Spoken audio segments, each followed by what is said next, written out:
saying that the nature of social media is different than previous technological developments in the way that they interact with society, which at first I was like, ugh, it's sort of that like generational divide. But she was saying, people thought that novels were going to like ruin society. People thought that the telephone was going to ruin society, namely because teenagers are consuming these things.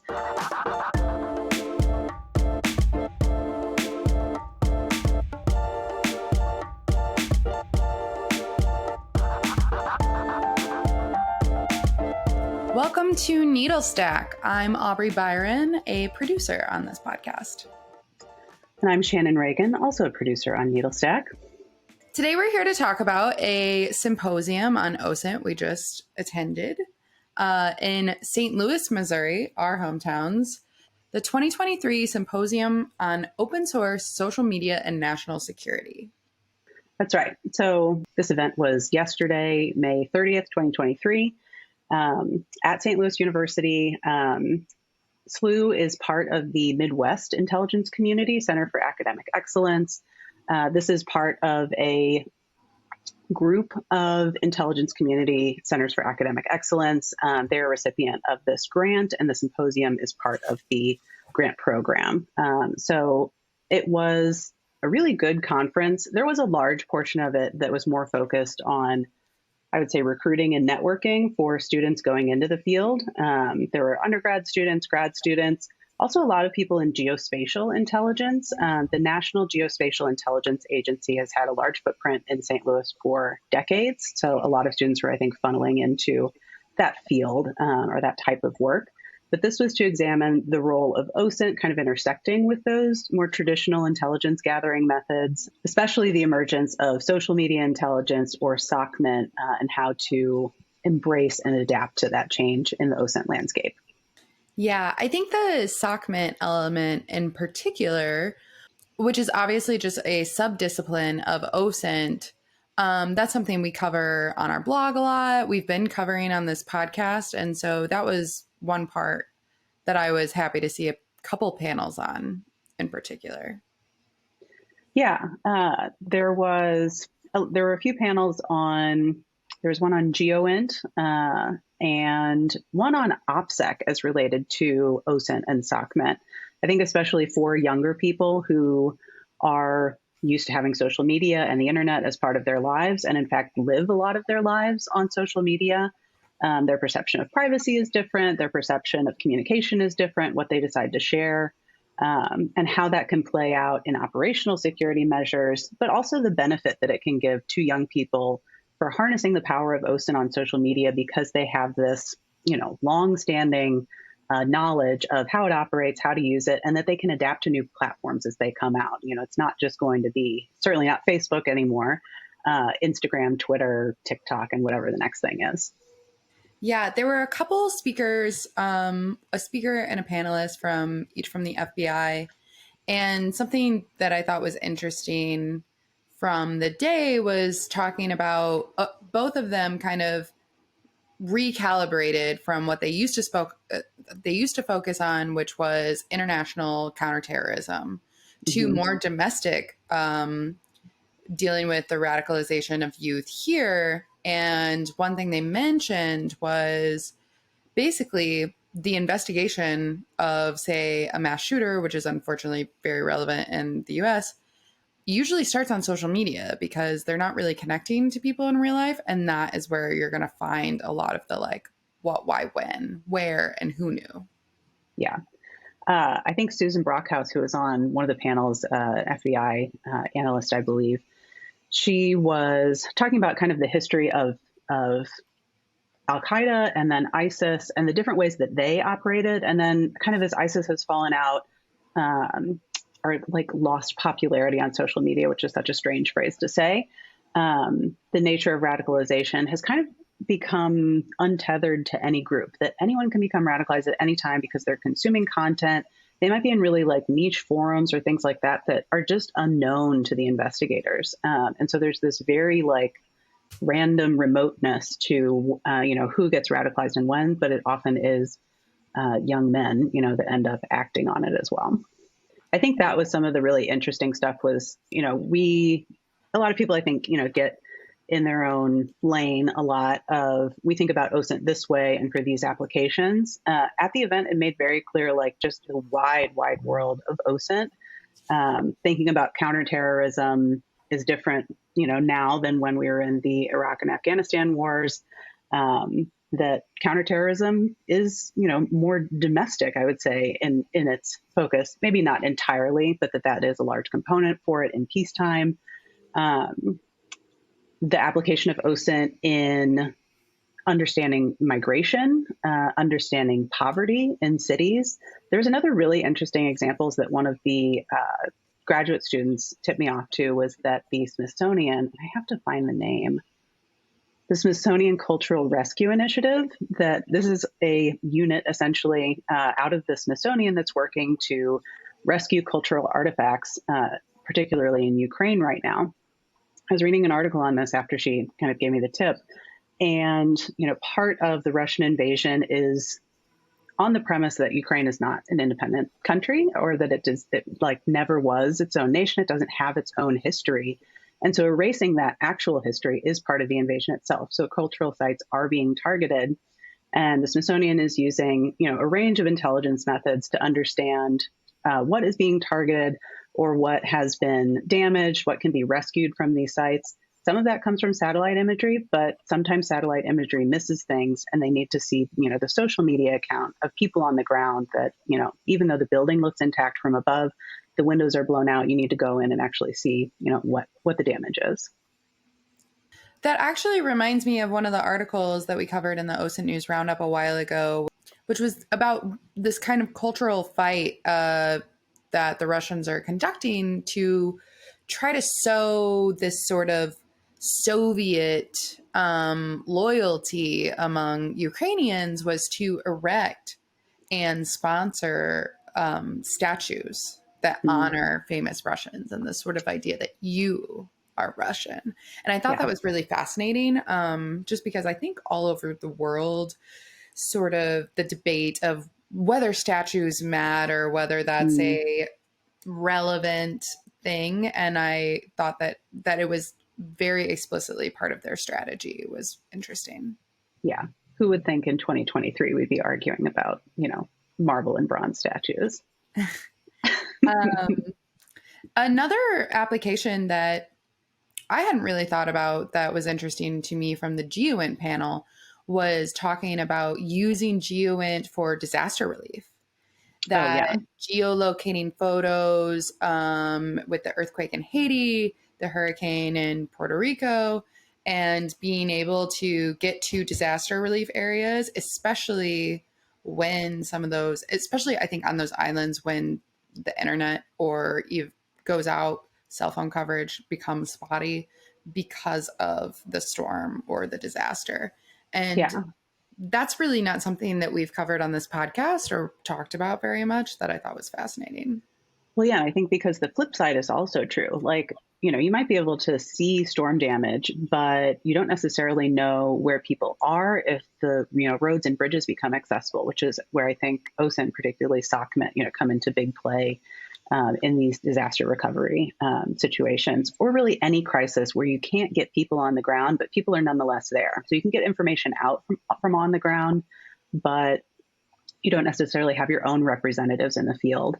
I think it was Lieutenant Colonel Kuderka who was talking about what he sees as a OSINT success. And he said that, using OSINT, I believe, to either take boots off the ground, like knowing, where not to put people, how to keep people out of harm's way, minimizing, collateral damage in terms of, civilian populations that are in, these conflict areas, without, having to send in infantry or anything like that. Like, the power of the information and the intelligence that it yields is really, really important. Yeah, that was from the OPSEC panel. And I really enjoyed that panel as well. It was at the end of the day, and I think the attendance was a little bit lower, but it was one of the best. I know. It's like, stick around. Yeah, no, wait. But because we've also been covering sort of these really persistent OPSEC failures that are honestly an embarrassment at this point to the Russian military, but also causing mass casualties People uploading photos, soldiers uploading photos to VKontakte, and that place being geolocated and targeted, which the fact that VK doesn't strip out the EXIF data like most other major social media sites is fascinating to me on its own, and honestly inexplicable to me. But yeah, this kind of persistent issue. I mean, in the very beginning of the war, I remember Abel coming on this podcast, one of our guests who's at Authenticate, and talking about soldiers logging on to Tinder and other apps. Got to make those connections wherever you are.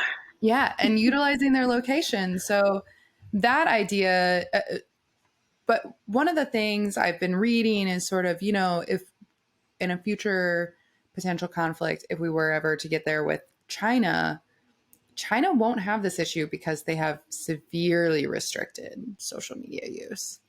Yeah. And at least won't have it to the degree, but Americans don't. And it could be a vulnerability that could be exploited against us. And that came up, and they talked about one of the things that was interesting was family training. So not getting on Facebook and posting, oh no, daddy's leaving to go to Afghanistan tomorrow. Yeah, on this day. Yeah. Yes, because then they know when a deployment is. Security settings, who can see your post. They also talked about, though, that for younger soldiers, how important phones are to them, and that it is a morale issue, that you can't just take away the cell phone. Yeah. Yeah, I was bowled over by that response, like, from a lieutenant colonel that's like, no, these kids really love social media. And for unit cohesion, like, that's part of it. Like, for them to be engaged in their role, they kind of have to engage through social media. I was like, oh my God, like, it's a very like sensitive and nuanced answer that I did not expect. Because these are happening. I think the Russian instances have been, very infamous lately, but it happens on all sides. Each side is exploiting, the others as a vulnerability. But, that there is a reason that not only it just accidentally persists. I think one of the other respondents was saying, you forget, you go too quickly, you don't hit the encryption thing, you post too broadly. Mostly it's just innocent mistakes. Think, phishing emails, like you just clicked on it, whoops, and then it's out there. But that it is almost not an intentional mistake, but that not clamping down on it entirely is an intentional decision by the military. I think that response was especially interesting because it had followed this sort of interesting panel that had happened a little bit earlier that I think missed the mark somewhat. It was a student-led panel, and I was kind of excited because we had just talked to Chris Kemp last week on this podcast. And he was talking about how, just how quick kids are to pick up OSINT in his experience, that they have the social media know-how, they understand the platforms, and they're just fast to pick it up. They're digital natives. They understand it.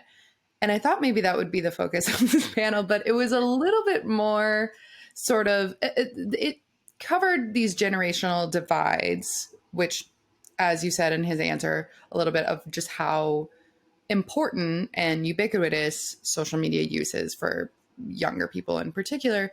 But it was also came off a little finger waggy of like, you're just sharing too much online and you're never going to get clearance, which is important if that's something, a career path that you want to follow. But it did seem like a missed opportunity to talk about like, okay, well, how could we leverage that social media use? Right. As a boon to, to OSINT work. As an asset. Yeah. There was a lot of, not so much finger wagging, but at the very front of the show, advice that I was not expecting when I sat down in an OSINT conference. But then you remember, oh, this is a recruiting event. This is, you're just entering your career.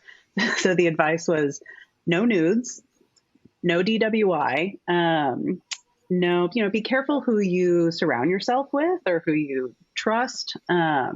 And there were a couple others that was just more like life advice, but also like you probably are going to have trouble passing a clearance check with some of these, or that they could be, exploited by foreign agents or something like that. So that was interesting and it caught me off guard. But then I was like, oh, right, this is the world that, OSINT at the government level, exists in. So, One other piece of advice that came up earlier in the conference that I think it was just the quickness with which he said it. It was like, if you have one piece of advice for kids, what is it? And he was like, learn Python, like into the mic very quickly. Yeah. And I was like,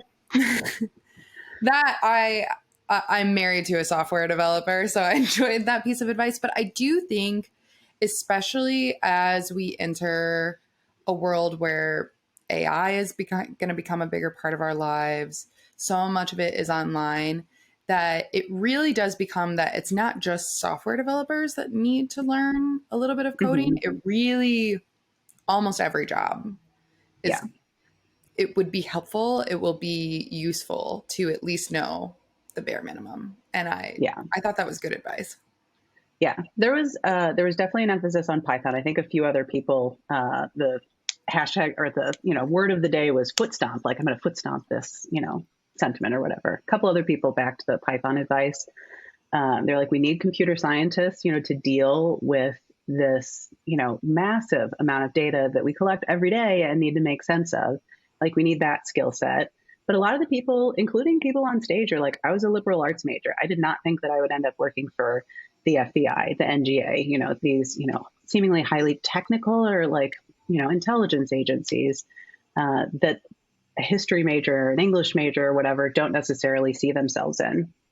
For that like skill set, they were saying the ability to understand master narrative in combination with the kind of, bits and pieces of, open source information that you're collecting is really valuable, especially in the nature of interrogating the information that you get. I think Jay Greenberg, the guy that opened as the keynote, was saying that, we're just used to all the intelligence that we get. You have to interrogate the intelligence.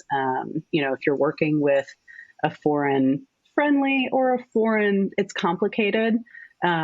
He said that, you have to question, like, why are they sharing this intelligence with me? Why are they sharing it now? Why are they sharing it in this way? Like, there might be some ulterior motive that could taint this information that I'm getting and how I should choose to respond to it. There's so much data in OSINT that it's hard to interrogate every piece of that. But having the combination of computer scientists and, liberal arts minded people that can take the big story and the finer points and make sense of it all together is, what's going to make this emerging field work. That was actually the other thing that I wanted to touch on. Definitely the social media aspect, somewhat even the OSINT. There was just a lot of time spent on like, what is OSINT? What is social media? Which, we kind of do too, just depending on, you don't know who's listening, the maturity level.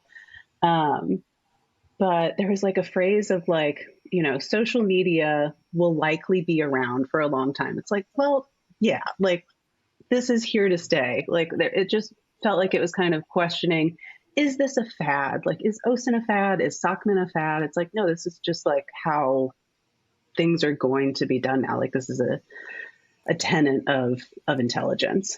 Yeah, there were a couple of things like that felt like maybe 5 or even 10 years out of date. Yeah. Sort of statements like, yeah, no, it definitely is. You mentioned the definition. The first keynote did give a definition, which I thought was interesting. And we have talked about this on the podcast several times. And I think it's one of the most fascinating things about OSINT, that this isn't settled, that the parameters and even the definition isn't completely settled. But the definition he gave, which I wrote down, was information that we want to synthesize, analyze, and make a course of action based on, which we have talked a lot about the analysis. Sometimes people just think about collection, they just think about how it's gathered and not the analysis portion that actually creates intelligence. But his definition of the course of action, I think is equally important, that we haven't focused as much on this podcast, is that it is really for decision makers. And whether or not that's the president of the United States or a foreign policy expert to create foreign policy off of, or if it's a trust and safety team on a private company creating protocols, it really is meant to spur a reaction. Yeah. Yeah. I think we always end up like touching on this. Like a few of our guests have emphasized like the importance of being able to write a good report or a good intelligence product. Include a table of contents, use visuals, like do it in a way that people are going to consume this, even if you used, all these, tech bits and bytes to, pull it together. You are giving it to a person to make a decision. So it needs to be, helping them make the right one in a way that they can understand. One thing I wanted to jump back to was, you're talking about the generational divide that was at the conference and is in, the world and industry of OSINT. A lot of the presenters were middle-aged or older. A lot of the attendees were, college or young adults. There was one speaker that was what I thought was kind of that was kind of an odd fit for, an OSINT SOCMINT national security symposium. I think her name was Liz Sciarello. I'm probably mispronouncing that. Sorry, Liz. We loved your presentation. And she was presenting more from a sociology mindset on how we use social media and how young people use social media. And she had done this experiment with a group of her students at SLU that she asked them to delete their favorite app off of their phone for 2 days and just kind of report how it changed their daily life. And she gave several examples of students that were like, oh, the sun was brighter and, the grass smelled greener and whatever. At which point I was a little skeptical, by the way. Yeah. It was a little rah-rah. Yeah. Like, we should all just toss our phones in the river. But then live in the woods in harmony. High altitudes. Yeah. But then she, to her credit, her last example was from a student that was like, this assignment was bullshit and here's why. That the student was like, this just goes to show why, the older generation, namely college professors, don't understand like what social media is. I use it in all of these positive ways. I felt horribly disconnected from the people that I loved, the groups that I'm engaged in, and the way that I live my life. And it's just like strong arming of like, no, you're doing it wrong. Like, you need to see the other way. And I think she did really take it to heart. Like, okay, like, this is also a response. This is part of the, kind of the experiment that we did. So I thought that was great insight and goes to show that, especially for people that are building teams of analysts and researchers, like part of that diversity is also age diversity. The way that young people use technology is very different than, people over, I won't say old because I would fall in this category, even people over the age of 30 and 35, people that have lived with social media and the internet. They knew no other way from the time that they were born. They're going to have a much different experience in conducting OSINT than, people of older generations. Yeah, which I do think there is a little piece of that, you do need to understand the app that you're investigating on. Mm-hmm. That's a particular... If it's your first time on it while you're like, let me crack this case, like it's probably not going to go well. Exactly. So I do think that can be an asset from some, especially younger people. But she, in that talk and that, which I thought was a little bit of a valid critique from her student about, older generations and their reluctance sort of toward where the digital age is going. But the student described herself as a techno-optimist. Yeah. Which is a new term to me and I thought was really interesting. However, she also talked about the ways in which social media can and is sometimes being used to exploit inequalities that already exist. And she rattled off this book list that I was struggling to write down because all of them sounded really fascinating. Yeah. So Dr. Sciarello, we need your Goodreads TBR, but yeah. There's something else on that I wanted to mention. Yeah, I think when she brought up the tech optimist versus tech pessimist, saying that the nature of social media is different than previous technological developments in the way that they interact with society, which at first I was like, ugh, it's sort of that like generational divide. But she was saying, people thought that novels were going to like ruin society. People thought that the telephone was going to ruin society, namely because teenagers are consuming these things. But she's like, the situation is different in, 1955, a teenager, kicking their bobby socks up on their bed, talking on the telephone to someone versus a teenager now on social media where they can be advertised to, where anybody can contact them, where the companies are scraping their data and using that, in whatever way they deem appropriate. The nature of it is very different, and can have different types of ramifications on society than previous development. Absolutely. Yeah. There's actually a great Twitter thread, and I don't remember who to give credit to, but that went and found old newspaper clippings and articles of like the youths are destroying culture, and they go as far back as like the 1800s, all the way through the early 20th century, talking about the greatest generation when they were younger, they were going to, ruin society. So it's absolutely true that every generation always does this, and they always think that, the youths are out of control. But it also is true that the nature of communication is different when you're giving your data away. Yeah. What is the product? One thing that I did think that was interesting from the student panel was this mentioning of trading information for convenience. It's not that like people don't know that they're giving their data away. It's just sort of a willing trade that they want to make to be able to Google that thing efficiently. Yeah. Hence the never reading the, terms and conditions. Yes. Just take it. I know you're taking it. Just take it. Some of the panelists did mention as well that the nature of social media information is kind of different than other OSINT. So it should maybe be treated with an extra grain of skepticism. Like a lot of other OSINT,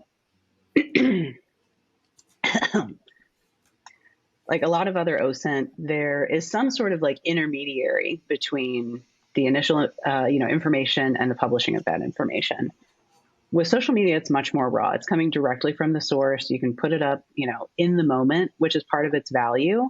But it does make you almost need to interrogate that source a bit more, because it can be anybody or it could be nobody, which is also the scary part. Well, and speaking of taking a grain of salt, there was a little bit of attention given to just how good deepfakes have gotten and what a problem that is going to present for verification, especially as they only get better and better. Yeah. And I think there was this phenomenon recently of the former president sharing an AI generated image of himself that looked real, that it took journalists and analysts a moment to be like, wait. Well, and same for the Elliot Higgins, photo of Trump being arrested before I think Trump tweeted out this, or Truth socialized out this image of himself, that Elliot Higgins was just sort of like, let's see what horrible things and strange things this can do and to what quality, and, shared it out with a small group, but then it got out, oftentimes it was shared as like, this is AI generated, but then it was also not. And there are still probably people that, that cat can never be put back in the bag for. So, yeah, I think the idea too that the new disinformation won't necessarily be led by complete falsehoods, that sometimes it is a series of relatively true statements that can lead you down the path of a false narrative. Yeah. Yeah. And goes back to understanding what is that master narrative of a certain, country or group or whatever, that how does this fit or benefit their story, and kind of understanding, analyzing it, through that lens, but there are other lenses as well. Yeah. It's so complicated. Yeah. The example they gave in that too was this whole end of tanks idea in Ukraine. Yeah, for sure. One final note that I thought was a little bit of a positive was something we've talked about before, but this idea of psychological resilience and providing resources for people who investigate or are constantly exposed to horrible imagery and their horrible imagery and also other taxing information in their research. And one panelist described that this is becoming part of their process, is to help analysts deal with this, which I think we've talked about this on the private sector side with Welton Chang and Pure Technologies. But I think in the past has been sort of like dismissed as a nice to have. So it was nice to hear that that is becoming a little more ingrained in helping people deal with what they've seen. Well, I'm sure the volume of, people investigating those types of things and what they have to investigate, just the volume of content is, going up. So it's probably becoming a worse problem for more people as well. So it is really good to see a response. Yeah. So good conference overall. I think by the end of the first keynote, I was like, I want to work for the FBI. So if you don't see me in a while, it's probably, I was getting to drive a Porsche for an hour, from a bus stop. If you don't see me for a while, it's because I'm in training at Quantico. It gave me a lot more hope, despite all the, dark things that we were talking about, the types of things that they investigate, the psychological toll that it can take on OSINTers. But most of the presenters were part of the government intelligence agencies or the military, and just had great things to say about service, and understanding that there are many ways that you can serve. There are many ways that you can apply OSINT. They also talked about, civil rights investigations, like I said, mentioned before, poverty, cultural heritage, just lots of, different things other than counterterrorism, counter-narcotics, weapons trafficking, kind of the, maybe more action-packed routes that you think of in, government and military intelligence. So that was really great, and seemed like you would get a wider audience and a more diverse skill set if more people understand that. Absolutely. Yeah. So that was the 2023 Symposium on Open Source Social Media and National Security. Thank you for joining us this week. We will be back next week with more conversations on OSINT. And as always, you can find us on Twitter at NeedleStackPod or online at authentic8.com/needlestack. That's authentic with the number 8. Be sure to subscribe to our newsletter to get new episodes in your inbox, and we'll see you next time. See you next time.